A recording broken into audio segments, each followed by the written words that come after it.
جی، تو جب ماخذ اسے دوسری تاریکی کہتا ہے تو وہ ایک ایسے ماحول کی بات کر رہا ہے جو بیرونی روشنی سے تو پوشیدہ ہے لیکن اندر زندگی، توانائی اور ذہانت سے بھرپور ہے۔ ٹھیک ہے، تو اب ہم 2 تہوں کو پار کر چکے ہیں، پیٹ کی دیوار اور رحم کی دیوار۔ جی، اب ہم اس جگہ پہنچتے ہیں جہاں جنین خود موجود ہے۔ تو ماخذ کے مطابق تیسری اور سب سے اندرونی تاریکی کیا ہے؟ تیسری تہ وہ ہے جسے سائنس ایمنیوٹک جھلی یا ایمنیوٹک سیک کہتی ہے۔ اچھا، یہ ایک محفوظ بلبلے کی طرح ہے جس کے اندر جنین تیرتا ہے، اور یہ صرف ایک پانی کا تھیلا نہیں ہے، یہ ایک مکمل لائف سپورٹ سسٹم ہے۔ لائف سپورٹ سسٹم، اسے تھوڑا اور کھولیں۔ ماخذ اس کے بارے میں کیا کہتا ہے؟ ماخذ اس کی کئی خصوصیات پر روشنی ڈالتا ہے۔ اول تو یہ کہ یہ ایک شاک ایبزاربر ہے، یعنی جھٹکوں سے بچاتا ہے۔ جی، یہ جنین کو ماں کی حرکات اور بیرونی جھٹکوں سے بچاتا ہے۔ دوم، یہ درجہ حرارت کو کنٹرول کرتا ہے، ایک مستقل گرم ماحول فراہم کرتا ہے جو نشو نما کے لیے ضروری ہے۔ صحیح۔ اور سوم، یہ جنین کو آزادانہ حرکت کرنے کی اجازت دیتا ہے جس سے اس کے پٹھے اور ہڈیاں مضبوط ہوتی ہیں۔ اگر وہ حرکت نہ کر پائے تو اس کی نشو نما رک جائے گی۔ یہ ایک ایسی تاریکی ہے جو آزادی دیتی ہے۔ کیا بات ہے! اور میں نے یہ بھی پڑھا ہے کہ اس کے اندر جو مائع ہوتا ہے یعنی ایمنیوٹک فلوئڈ، اس میں غذائی اجزاء اور اینٹی باڈیز بھی ہوتی ہیں۔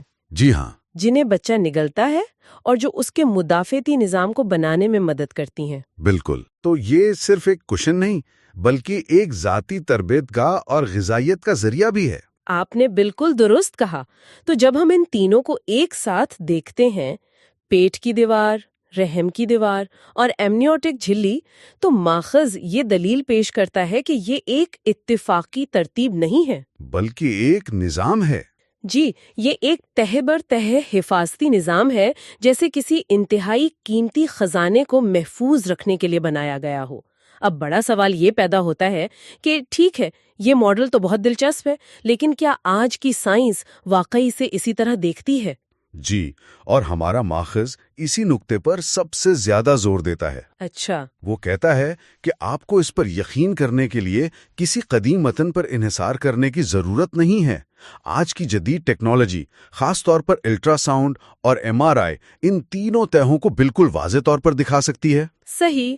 جب کوئی ڈاکٹر حاملہ خاتون کا الٹرا ساؤنڈ کرتا ہے تو وہ اسکرین پر کیا دیکھ رہا ہوتا ہے؟ وہ انہی لیئرز کو دیکھ رہا ہوتا ہے۔ وہ پیٹ کی دیوار کی موٹائی دیکھتا ہے، رحم کی دیوار کی صحت کا جائزہ لیتا ہے اور ایمنیوٹک جھلی کے اندر مائع کی مقدار کو ناپتا ہے۔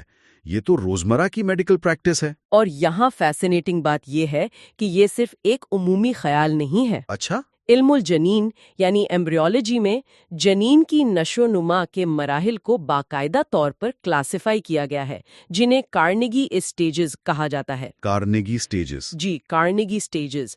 یہ ایک عالمی معیار ہے جو بتاتا ہے کہ کس ہفتے میں کون سا عضو بنتا ہے۔ ہمارا ماخذ بتاتا ہے کہ ان مراحل میں بھی جنین کی نشو نما کی ترتیب اور اس کے گرد موجود ان 3 حفاظتی تہوں کا ذکر بالکل اسی طرح ملتا ہے۔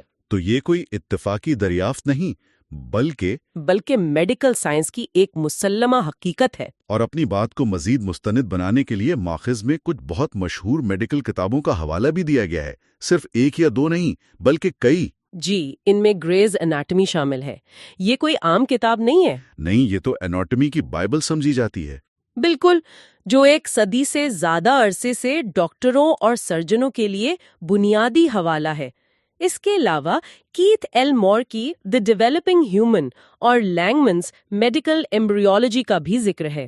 یہ تمام کتابیں تو دنیا بھر کے میڈیکل اسکولوں میں پڑھائی جاتی ہیں۔ جی ہاں، ان کا حوالہ دینے کا مطلب یہ ہے کہ ماخذ اپنی بات کو موجودہ سائنسی اتفاق رائے کی بنیاد پر پیش کر رہا ہے، نہ کہ کسی غیر معروف یا متنازع نظریے پر۔ اور اسی سلسلے میں ماخذ میں ایک بہت ہی وزنی اقتباس شامل کیا گیا ہے جو ڈاکٹر کیتھ ایل مور کا ہے۔ اوہ! اب یہ کوئی معمولی نام نہیں ہے، وہ یونیورسٹی آف ٹورانٹو میں انیٹمی اور سیل بایولوجی کے پروفیسر ایمریٹس تھے اور امریکن ایسوسی ایشن آف کلینکل انیٹومسٹس کے بانی اراکین میں سے ایک تھے۔ بہت بڑا نام ہے یہ تو۔ جی، اور ان کی کتاب دا ڈیولپنگ ہیومن کو امریکہ کی بہترین میڈیکل کتاب کا ایوارڈ بھی مل چکا ہے۔ تو ہم اس شعبے کے ایک چوٹی کے ماہر کی بات کر رہے ہیں، وہ کیا کہتے ہیں؟ ماخذ میں ان کا اعتراف نقل کیا گیا ہے۔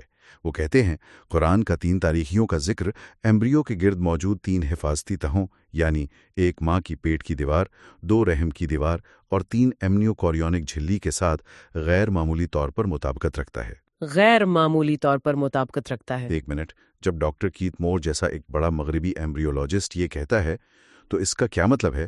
ہمارا ماخذ کو اس بیان کے سیاق و سباق کے بارے میں کیا کہتا ہے؟ جی، کیا وہ صرف ایک تہذیبی تعریف کر رہے تھے یا وہ واقعی ایک حقیقی سائنسی مماثلت دیکھ رہے تھے؟ یہ ایک بہت اہم سوال ہے۔ ماخذ کے مطابق یہ بیان اس وقت دیا گیا جب ان سے قرآن میں ایمبریولوجی سے متعلقہ آیات پر تبصرہ کرنے کو کہا گیا۔ اچھا، ان کا رد عمل حیرت کا تھا، کیونکہ ان کے مطابق ایمبریولوجی کی بہت سی تفصیلات بشمول یہ تہیں پچھلی چند دہائیوں میں ہی واضح طور پر سمجھی گئی ہیں۔ یعنی یہ بہت جدید علم ہے۔ جی، ان کے لیے یہ بات حیران کن تھی کہ ایک قدیم متن میں اتنی درست تفصیل کیسے موجود ہو سکتی ہے۔ تو یہ صرف ایک رسمی تعریف نہیں تھی، بلکہ ایک ماہر کی طرف سے اس غیر متوقع مطابقت کا اعتراف تھا۔ تو اگر ہم ان تمام ٹکڑوں کو جوڑیں تو ماخذ اس سے کیا بڑا نتیجہ اخذ کرتا ہے؟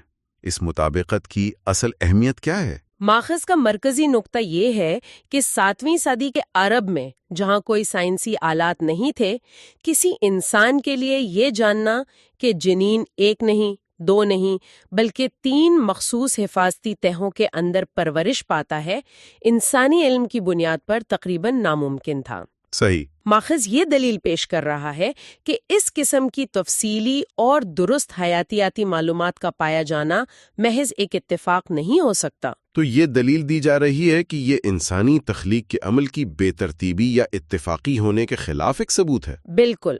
ماخذ کے مطابق یہ تہیں صرف جسمانی حفاظت فراہم نہیں کرتیں، بلکہ ایک گہری حکمت، ایک ذہین ڈیزائن اور ایک سوچے سمجھے منصوبے کی عکاسی کرتی ہیں۔ یہ تو اس خیال کو چیلنج کرتا ہے کہ زندگی محض بے ترتیب کیمیائی تعاملات کا نتیجہ ہے۔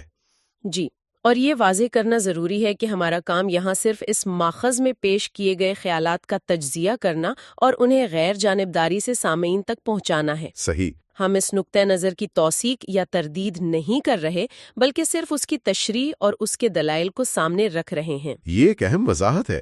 ہمارا مقصد معلومات کو اس کے اصل سیاق و سباق میں پیش کرنا ہے تاکہ سامعین خود اس پر غور کر سکیں اور اپنی رائے قائم کر سکیں۔ تو جب ہم سب کچھ اکٹھا کرتے ہیں تو ہمارے سامنے ایک دلچسپ پہیلی رہ جاتی ہے۔ وہ کیا ہے؟ 3 تاریکیوں کی 1400 سال پرانی تفصیل صرف مبہم طور پر حفاظت کا اشارہ نہیں دیتی۔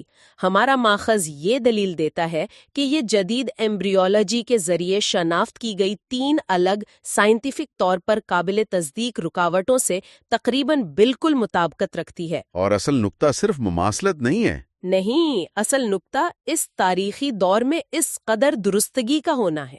تو آئیے اس گفتگو کے کلیدی نکات کا خلاصہ کرتے ہیں۔ جی، ہم نے ایک قدیم متن کے ایک پراسرار جملے سے شروعات کی، 3 تاریخیاں۔ پھر ہم نے دیکھا کہ ہمارے ماخذ نے اس کی تشریح 3 مخصوص حیاتیاتی تہوں کے طور پر کی ہے۔ سب سے باہر پیٹ کی دیوار، پھر رحم کی دیوار اور سب سے اندر ایمنیوٹک جھلی۔ اور پھر ہم نے یہ دیکھا کہ یہ صرف ایک دعویٰ نہیں ہے۔